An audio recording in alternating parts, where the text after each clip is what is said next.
On the fine white sands of Alexandria's shore in 30 BC, the harbor is a roaring inferno. Heat blisters your face. The air tastes of salt and ash. Roman legions have arrived. Cleopatra's last fleet, thousands of years of empire, incinerates. But it's the smell that will haunt you. Not just burning wood, but impossibly precious papyrus, history itself turning to smoke. A civilization that built monuments to challenge gods, reduced to ash. How does a kingdom measuring existence in millennia simply vanish? They carved their stories into stone, believing in eternity. So how did their final chapter end on a foreign shore? This isn't just about a dead empire. It's about a pattern, a slow rot beginning the moment a society believes it is eternal. What does it say about you, that you will recognize these exact same signs of decay in your own world right now, and understand you've been choosing to ignore them? To understand the fall, you first need to walk through the empire at its height. You must picture Egypt not as the sand-blasted ruins you've seen in photographs, but as it was in the 13th century BC, during the reign of Ramesses the Great. This is the new kingdom, the zenith of pharaonic power. Imagine the city of Thebes, a sprawling metropolis of perhaps 80,000 people, making it one of the largest cities on earth at the time. The air is thick with the smell of baking bread, roasting fowl, and the sweet, heavy perfume of lotus blossoms from the temple gardens. The great temple of Karnak is not a silent ruin. It is a city within a city, its colossal pillars painted in brilliant reds, blues, and golds, so bright they hurt your eyes in the noon sun. Priests in spotless white linen chant in corridors where the air is cool and smells of incense and old stone. The power of the pharaoh is absolute, not just political, but divine. He is Horus on earth, the living embodiment of Ma'at, the cosmic principle of order, truth, and justice. The entire civilization is built on a single unshakable foundation. The Nile, every summer without fail, the river swells, flooding the valley and depositing a layer of rich black silt. This predictable miracle is the engine of Egypt, guaranteeing harvests so bountiful they can support millions, fund massive armies, and pay for monuments that will outlast memory itself. For 1,000 years before Ramesses and for centuries after, this cycle was the only reality Egyptians knew. They saw themselves as the center of the universe, a blessed and eternal land protected by the gods and the desert. Their world was stable, predictable, and divinely ordained. They had no concept of an ending, and that was the first crack in the foundation. The first tremor arrives from the sea. Around 1200 BC, a wave of violent, migrating marauders, known to history only as the Sea Peoples, crashes into the civilizations of the Eastern Mediterranean. They topple the Hittite Empire, sack the great cities of the Levant, and then they turn their eyes to the ultimate prize, the gilded plains of Egypt. The pharaoh, Ramesses III, raises a massive army and meets them on the shores of the Nile Delta. He fights with the desperation of a man defending eternity itself. If you were there, you would have seen the chaos of bronze swords clashing, the sky thick with arrows, and the water of the Nile turning red. Ramesses wins. He carves his victory in stone reliefs at his temple at Medinet Habu, showing him as a giant, single-handedly crushing the invaders. But this wasn't the clean victory the propaganda claims. Of the enemies he faced, some historical accounts suggest he was forced to settle thousands of them within Egypt's borders as mercenaries because he no longer had enough native soldiers to man his garrisons. The war had bled the treasury dry. The cost of survival was a kingdom full of armed foreigners who owed no loyalty to the pharaoh. The victory was, in fact, the beginning of the end. The cracks begin to spread inward. Less than a century later, under Ramesses IX, something happens that was once unthinkable. The workers building the royal tombs in the Valley of the Kings, the men entrusted with the pharaoh's journey to the afterlife, go on strike. The official papyri from the village of Deir el-Medina record their complaint with cold clarity. Their monthly grain rations are 18 days late. Think about what this means. The state, for the first time, cannot even afford to feed its most essential craftsmen. The system is breaking down. The concept of Ma'at, of divine order, feels like a bitter joke when your children are hungry. This breakdown of faith is happening everywhere. Tomb robbery, once a sacrilegious crime punishable by horrific death, becomes a widespread problem. Papyrus records detail the trials of officials caught plundering the very tombs they were supposed to protect. melting down the golden treasures of past pharaohs to pay the bills. If you had been a priest in Thebes during this time, you might have seen the gold leaf being stripped from the temple walls, not by invaders, but by other priests, just to keep the lights on. The rot deepens. The priests of Amun-Ra at Thebes, having accumulated vast wealth and land over centuries, now control a significant portion of Egypt's economy, perhaps even more than the pharaoh himself. They become a parallel state, a rival power center. Civil unrest erupts. For a time, Egypt has two rulers, a pharaoh in the north and a high priest of Amun in the south. The kingdom is fractured, weakened, and ripe for the taking. And outsiders are watching. For the next 400 years, Egypt is ruled not by Egyptians, but by a succession of foreign dynasties. First, Libyan warlords, then Nubian kings from the south, the so-called Black Pharaohs who, ironically, tried to restore Egypt to its former glory. But the world has changed. To the east, a new, terrifyingly efficient war machine has risen, the Assyrian Empire. In 671 BC, they invade. They are armed with iron weapons, far superior to Egyptian bronze. They push the Nubian pharaohs back south and sack the holy city of Thebes in 663 BC. This is a trauma from which Egypt's psyche will never recover. Imagine you are a citizen of Thebes hiding in your mud brick home. You hear the sound of Assyrian iron axes splintering the ancient cedar doors of the Temple of Karnak. You smell the smoke as they set fire to buildings that have stood for 1,000 years. You hear screams that echo through the Valley of the Kings. The Assyrians strip the city bare, carrying off gold, silver, precious stones, the treasures of the palace, as their king, Ashurbanipal, boasts in his own records. They prove that the gods of Egypt are powerless to protect their own most sacred city. The land is left broken and humiliated. A brief period of native resurgence follows, but it's a ghost of the past. The end comes definitively in 525 BC.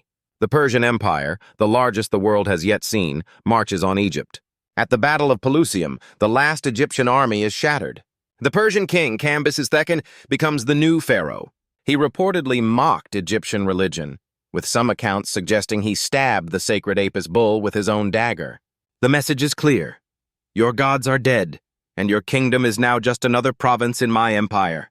For the next 2 centuries, Egypt is a colony, its vast wealth siphoned off to a foreign capital. The pharaoh is a title held by a man in a distant land who has never even seen the Nile. But all of this, the invasions, the civil wars, the starving priests, was just the symptom. The disease itself was something much simpler and much harder to see, and it all came down to a single betrayal. The year is 343 BC. A man named Nectanebo II holds the title of pharaoh. He is the last. Not the last ruler, but the last native-born Egyptian who will ever rule Egypt as an independent kingdom. The Persians are invading again, this time under King Artaxerxes III, determined to crush a rebellion and bring the province back under their heel. Nectanebo knows his Egyptian forces are not enough. He does what pharaohs have been doing for centuries. He hires outsiders. He pays an immense fortune for thousands of elite Greek mercenaries, the best soldiers money can buy, led by a renowned general named Mentor of Rhodes. He places the fate of his kingdom, the legacy of 3,000 years, into the hands of these paid soldiers. He trusts them. Think about the person you trust most in the world. Now imagine them holding the knife. As the Persian army advances, Mentor of Rhodes reportedly receives a better offer. Artaxerxes promises him wealth, power, and a high position in the Persian court. And so Mentor switches sides. He and his forces turn against the very man who hired them. The betrayal is swift and absolute. Nectanebo's army collapses from within. He is forced to abandon his capital, his people, his gods. Historical records indicate he gathered what treasure he could and fled south, disappearing into Nubia, never to be seen again. The end of 30 dynasties of native Egyptian rule does not come in a blaze of glory. It is not a heroic last stand at the gates of Memphis. It is a quiet, pathetic transaction, a betrayal for a bag of gold. The last true pharaoh running for his life, the hot desert sand stinging his feet, his crown left behind in the dust. The line of kings that began with Narmer before the pyramids, where even a dream ends with a desperate man disappearing into the desert, utterly alone. But the most unsettling part is that this wasn't an isolated incident. The betrayal of Nectanebo feels like a singular, tragic event, but it wasn't. Here's what should make you deeply uncomfortable. This was not an anomaly. It was the inevitable result of a systemic failure that had been growing for 1,000 years. The collapse wasn't a series of unfortunate events. It was a feature, not a bug, of the Egyptian system. You need to reframe what you're seeing. This wasn't chaos. It was a terrifyingly predictable order. For centuries, Egypt's strength was its insular stability. Its entire culture, religion, and economy were optimized for a single, unchanging environment, the predictable flood of the Nile. The pharaoh was a god, the bureaucracy was rigid, and the traditions were eternal. But when the world outside changed, this strength became a fatal weakness. The system couldn't adapt. When new military technologies like iron weapons and cavalry appeared, Egypt's response was not to innovate, but to hire the people who had, the mercenaries. They outsourced their own survival. When the climate shifted and the Nile's floods became less reliable, the hyper-centralized economy controlled by a distant pharaoh couldn't cope with regional famines, leading to civil unrest. The system was too rigid. When the priests of Amun grew powerful enough to challenge the throne, it was because the system itself was designed to funnel a massive percentage of the state's wealth into the temples, creating a rival power by default. It was a constitutional crisis written into the budget. Each crisis Egypt faced was met with the same answer: cling tighter to the old ways, perform the same rituals, and trust that Ma'at would be restored. But the world didn't care about Ma'at. The pattern is chillingly clear. It's a civilization that became a prisoner of its own success. Its institutions were so ancient and revered that they couldn't be reformed, even in the face of extinction. And here's the part that should feel uncomfortably familiar.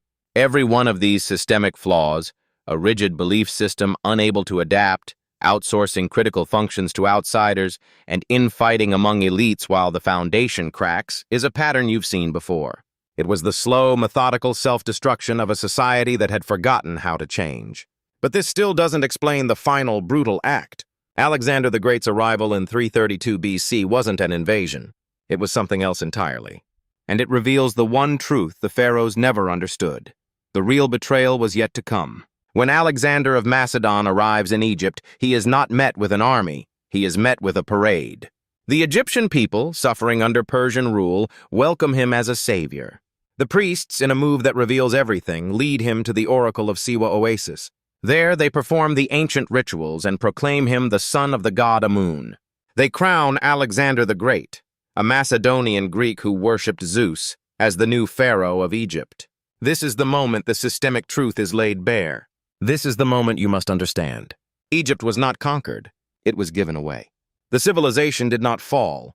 It had already died from the inside out, and Alexander was just the first person to notice the body was cold. The institutions, the temples, the priesthood, the very title of pharaoh were all still there. But the belief that gave them meaning was gone. The people of Egypt no longer believed a native-born king was necessary to uphold Ma'at. They just needed someone to perform the role. The pharaoh was no longer a sacred trust, it was just a job. And a Greek conqueror was better than a Persian one. This is the ultimate horror. The end of a civilization is not the destruction of its buildings, but the evaporation of its core beliefs. For the next 300 years, Egypt is ruled by a line of Greek pharaohs, the Ptolemies. They speak Greek. They build Greek-style cities like Alexandria. They rule from a palace filled with Greek scholars and administrators. Yet on the temple walls, they carve themselves in the traditional Egyptian style, wearing the double crown, making offerings to Horus and Isis. They maintain the fiction because the fiction is what controls the population. Cleopatra VII, the last of this line, was reportedly the first Ptolemaic ruler in 3 centuries to even bother learning the Egyptian language. What you now understand, and what most people never will, is that the end doesn't come with a bang. It comes when a people forget why they started in the first place. You can keep the crown, the titles, the temples, but if the meaning is gone, you are already a ghost. Egypt had become a theme park of its former self, a magnificent gilded corpse. The pyramids still stood, but the cosmic certainty that had raised them had crumbled to dust long before. The Romans didn't kill pharaonic Egypt when they arrived in 30 BC. They just swept away the last of the museum exhibits. So how did the Eternal Kingdom fall? The answer to the question you've been sitting with this entire video is this. It fell because its greatest strength, its unparalleled stability, became its most profound weakness in a changing world. It wasn't the Sea Peoples or the Assyrians or the Persians who destroyed Egypt. They were merely the consequences of a deeper decay. Egypt was a civilization perfected for a world that no longer existed. The Pharaohs were not defeated by superior armies, they were made irrelevant by the relentless march of time. The real rot wasn't a curse from a forgotten tomb or a punishment from the gods. It was the slow, agonizingly predictable decay that comes from believing you are the exception to the laws of history. And why do you recognize this pattern of ignoring the cracks in the foundation? The answer is because stability is seductive. The rituals of power are comforting even when the power itself has become hollow. You ignore the warning signs because acknowledging them would require a terrifying amount of change, a fundamental rethinking of the beliefs you hold most dear.